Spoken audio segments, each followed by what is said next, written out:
Assalamu alaikum ja. Wa alaikum assalam. Ay fodore ono wonno birande. Bimi fodore accata net ana furi nane jogi fayro ko fofata fu hiran wala duniya fu no duppan fandu laba de landa yamira kambu e leedi tagge tagorde fu hawrta. Allahu akbar. Maybe be fu immoto be maliki embe landato be nyande nange hartan hannare hewan nyalawm o jutan jukkabe tamba tagor fu ani domi barjaari fer nafta sakko fenande genare nafata sakko hila. Allahu akbar. Hitondirobe ni e hinnibe woyde fa gondi mo e ana jaara goto fu ko golli ani pese penay gonga ani sende yoga se yon nata aljanna yoga sen ton nata yite yoga yiyata fay e nange mi nerdi dum wajito weli e ma haalobe gonga gollana e darga. Allahu akbar.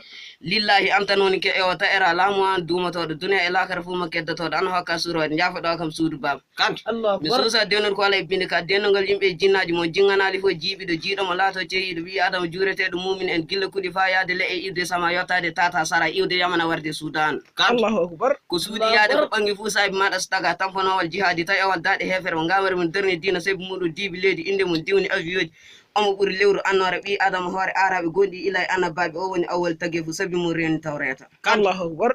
tagi kawsara welni firdos fina satan talibaɓe ñawlata e daɗe heferɓe hejja haalda e jomiraɗo pembuɗo fa hewɓe tuubi pennuɗomo fu na perdu janggo jahannam waɗan ɗum kaccitare nanne fu ɗo ɓuuri hulde wurne fu ɗo ɓuuri bonde haɓɓe ɓoggi jamɗe fiire ɓoleji jamɗe Allahu so akbar. yiɗaɗe e jomiraɗo jokka e sunna ɓurnaɗo sodade e suudu kaaba fornu fo ndino arsi ŋeɓuno ŋeɓande haramayni ma noon mahano anabi ibrahima Allahu akbar. batte maɗa so julɓe ne immono makka hariru haqqandu gonga gollinadu wali wangetede jeena e layya Allahu akbar. bawɗo fu tuuba turo juula so yaade to junubu gikku mum go tampinon an haali fay e tafsir yonki e luɓal aduna e lumono meɗen tan haɓatake fadi mangu taw en jahilaw so may taw hen jankitago jarrabi yonki jaaliki en jamanu o jiibiki en daaren ɓurɗo jingana en sahu men sadaka men safullaji ayi jemin e cuurdira sirdiji men cuurdira ciɓaɗen ko gollete sikke wala e maayo e kawre akri jamanu Dokkemo ndiyam mo yara. Dokkemo ndiyam mo